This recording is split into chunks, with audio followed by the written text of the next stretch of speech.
If you're looking for a direct parallel, an apples-to-apples comparison with 1930s Germany, this might be it. A promise of the largest mass deportation operation in history. And that's supposed to be a good thing. It's an escalation of a tested propaganda model. We have seen this before. We have heard it before. We have felt it before. And it's designed entirely to do what? To mobilize cruelty. And the language through all this is pure Stephen Miller, right? Nothing but empty personal animus. To create and dehumanize an external threat, you identify an internal enemy who's exploited that external threat, and then you use both to justify an abuse of authority to destroy them. But you make sure that those categories are malleable enough that whatever enemy you happen to miss today, you can include tomorrow. Hey folks, I'm Tad Sturmer. I am a visiting scholar at the University of Southern Denmark. I'm a lecturer at Johns Hopkins, and I'm the author of the forthcoming Resistance History of the United States.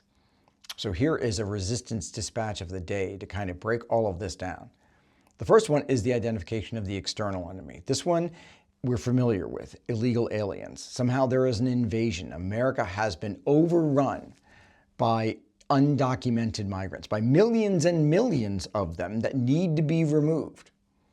They have destroyed America's urban areas and collapsed the nation. These urban areas that at some point were both utopian and idyllic, yet now have turned into third world hellscapes. There's a lot of concepts that are being mangled in this, but again, they don't care about accuracy. They don't care about authenticity. What they care about is making sure that they're throwing enough buzzwords at a wall that it is going to hit somebody who is disaffected and willing and eager to look for somebody to blame for their own problems that don't involve them looking in the mirror. Because what we absolutely know is that none of this is true. How do you know that the regime is lying? Their mouth is moving. There is no invasion. Immigration patterns have ebbed and flowed for decades. Are they higher recently? Yeah. But even the DHS show that the current immigration situation is neither unprecedented nor unmanageable. Violent crime rates in U.S. cities have actually fallen over the last 2 years, including those cities with the largest immigration population. You know that undocumented people in the United States have lower crime rates than native-born Americans? The problem is manufactured by Miller and his cadre. And as we've talked about before, and as all of you know, the U.S. economy depends on undocumented labor to function. Get them out, some sectors, construction, hospitality, would lose an estimated, according to the NFIB, a 10 to 15% of their workforce without undocumented labor.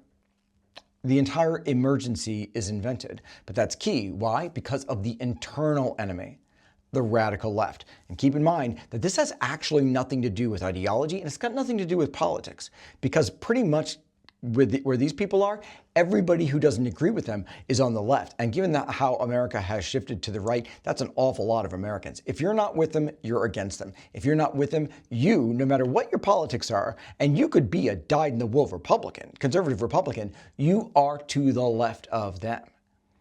And you are part of the manipulators of the tools of the left. You are mentally ill, anti-American, and you're hell-bent on destroying the country from within. Again, you could be a conservative Republican. You could be a leftish Democrat. You could be a progressive. Doesn't matter. If you're not with them, you're against them. You are not normal. If you don't see things the way that they see them, if you don't accept their lies as gospel without questioning it, because again, they're not interested in a discussion about any of these things. They're just interested in your adherence to whatever it is they say. But that's textbook rhetoric designed to eliminate. Trump says they hate our country, that there's something wrong with them. When you say your opponents aren't just wrong folks, but mentally diseased and treasonous, what are you setting the stage for? You're setting the stage for targeting, even purging, by laying the foundation to justify it. And it's the same pattern that the Nazis used. It's pretty close. Invent the threat, blame the outsider, Jews, immigrants, blame the insider, leftists, communists, journals, professors, say they're sick, abnormal, corrupting the people. All of that strips them of personhood. It dehumanizes. Then what happens? So Germany, though, didn't leap into the abyss overnight. And there's some lessons to learn there. And it required a hefty dose of anti-Semitism already present in German society that just needed to be activated to push it along, to weaponize it. That's what the Nazis really did with their harmful ideology. But because it was kept moving in Germany by small, accumulating justifications like these. Not just the lies, but the lies that demand violence to solve them. So here's the American version, whereas Jews in Nazi Germany actually were playing the dual role of both external threat and internal threat at the same time. It doesn't have to be logical, folks. These folks don't care about it. The Nazis didn't care about it. These folks don't care about any kind of internal logic that they follow. And we know it's not about immigration policy. It's just about the kind of abuse of authority that I spent all day thinking about every single day, which is the reason I'm writing this book. It's a version that manufactures emergencies to justify repression. It invents crisis and then uses the response to concentrate power. Mass deportations are about control, not about fixing any kind of immigration problem, but creating an existential American national one. So you can custom build the tools and custom fit them to your enemies to solve them through force. They already have their own paramilitary. They have ICE. They're not accountable to anybody. And they're just refining the ways that they're doing it. And now they're getting a huge boost. The entire force of the administration behind these efforts. So what do we do? Well, first, what I strongly encourage you to not do is to not waste your energy arguing with the window dressing.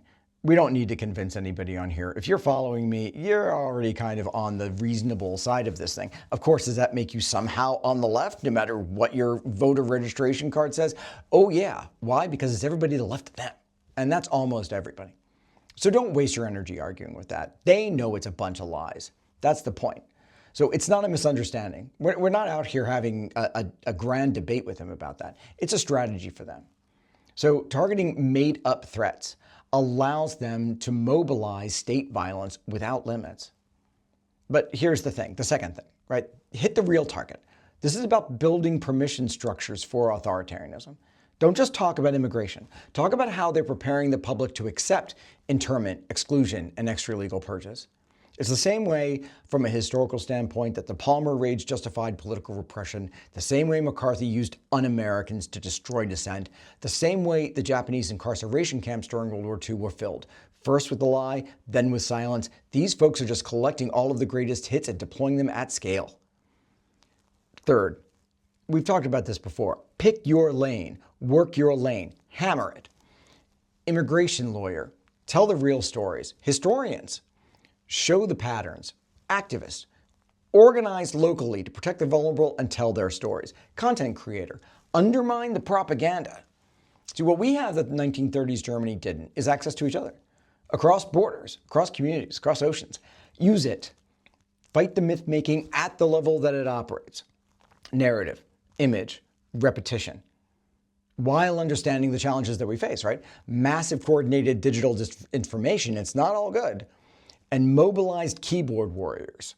Got to play whack-a-mole with these people sometime, and they need to be confronted. And don't let them get away with the key rot, your TLDR for this, which is why I put it at the end. There's something wrong with them. They're sick. That's the phrase you need to remember. That's your takeaway. Because once someone decides that you are not just wrong for differing with them in opinion, but wrong in the head, sick, not normal, not fully human, the next steps right themselves.